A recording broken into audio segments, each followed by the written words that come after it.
Hey everyone, welcome back to the channel.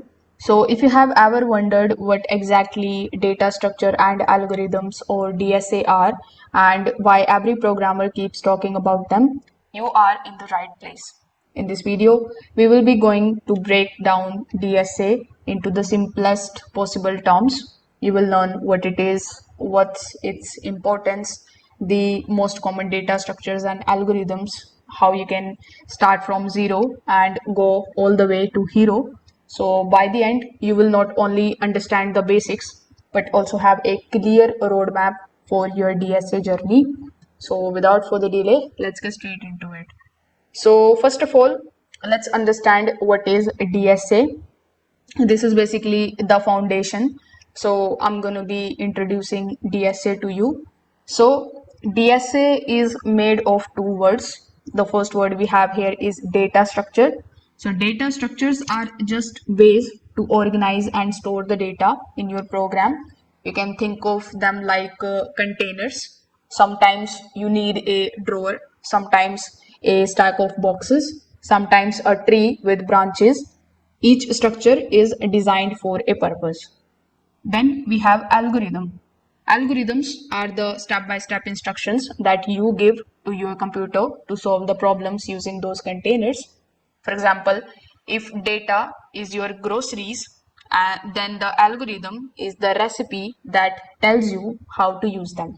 So together, DSA is all about using the right storage method and the right recipe to solve the problems efficiently. Then the question here is, why is DSA so important? Why you should care about it, right? So it is important because of its efficiency. Imagine searching for one student in a class of 1000 names. With a bad structure, it could take forever. With the right one, it could take seconds. Then it is important because of interviews. Like tech companies, Google, Microsoft, and Amazon all test the DSA skills. It is the language of the problem solving in coding interviews. Then it is required for the real time projects. So, whenever you build the applications from the chat apps to the online stores, DSA decides how fast your app responds, how much memory it uses, and how reliable it is. It is also useful for the problem solving mindset.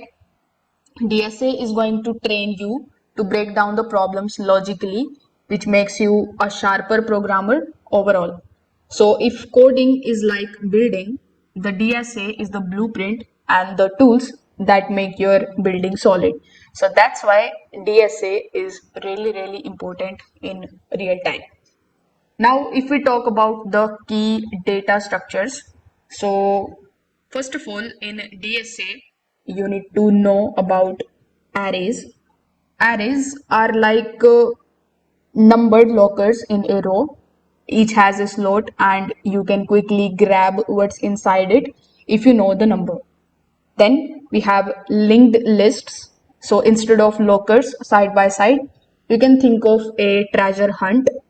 Each clue points to the next clue and so on. So that's a linked list. Then we have stacks. It is like first out, last in, like a stack of plates in the cafeteria. You add on top and you remove from the top. Then we have queues, which is first in, first out, like a line at the movie theater. The first person to join the line is the first to be served. Then we have trees, which is like a family tree. One parent, multiple children spreading downward, which is perfect for folder structures or any kind of hierarchical data. Then it has graphs, which you can think of as a metro map. Stations are the nodes and tracks are the edges, which is great for the networks, maps, and social media connections. Now, each structure is like a tool in your toolbox. You don't always need all of them, but knowing which one to use makes your job very easier. Now, if I talk about the key algorithm, you need to understand the sorting algorithms first. So these are very useful for arranging the data basically. Like we have bubble sort, which is very slow but easy. It has merge sort and quick sort, which are faster and used in the real time. Then you will need to know the searching algorithms, which are linear search that goes one by one, while binary search divides and rules in a sorted list, which is much faster.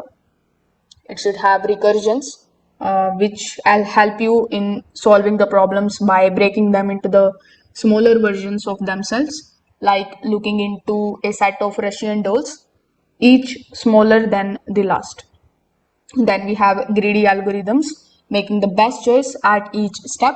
For example, picking the most valuable coins first when you are making a change. Then it has the dynamic programming, which is a fancy way of saying don't repeat yourself. So you can store the results of the smaller problems and reuse them to solve the bigger ones. So these algorithms are going to help you not just to solve the problems, but to solve them smartly. Now, how do you going to learn DSA step by step? So first of all, as you can see, I'm currently on w3schools.com. Over here, you will see a DSA tutorial. So they have given you everything over here in the left hand side. In order to start learning DSA, first of all, you need to pick a language. It can be C++, Java, or Python. You just need one solid base. Then you can start with arrays and strings.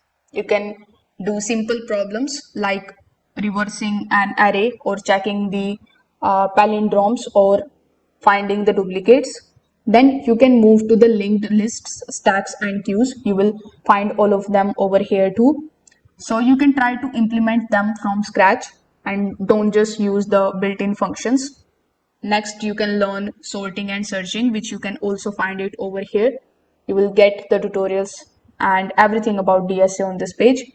So with the help of sorting and searching, you will understand how bubble sort works, then move to binary search and then quick sort.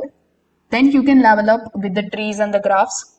You can practice the traverals like DFS and BFS. Finally, you can tackle the dynamic programming. So you can start with small problems like Fibonacci. Then you can move to the knapsack and grid-based problems. Remember that solving 5 problems every single day is better than cramming 50 in a week, right? So consistency beats speed. You need to remember that. So that's DSA, that made simple from zero to hero. We have covered what DSA is, why it matters, the key data structures and algorithms, and a step-by-step roadmap to master it. Now it is your turn. Start small, stay consistent, and don't get discouraged if it feels tough at first. Every programmer struggles in the beginning, but with practice, it clicks. So you can tell me in the comment section below which DSA topic do you find most challenging, and I will try to create a focused tutorial on that. Thanks for watching this video, and I will see you in the next one.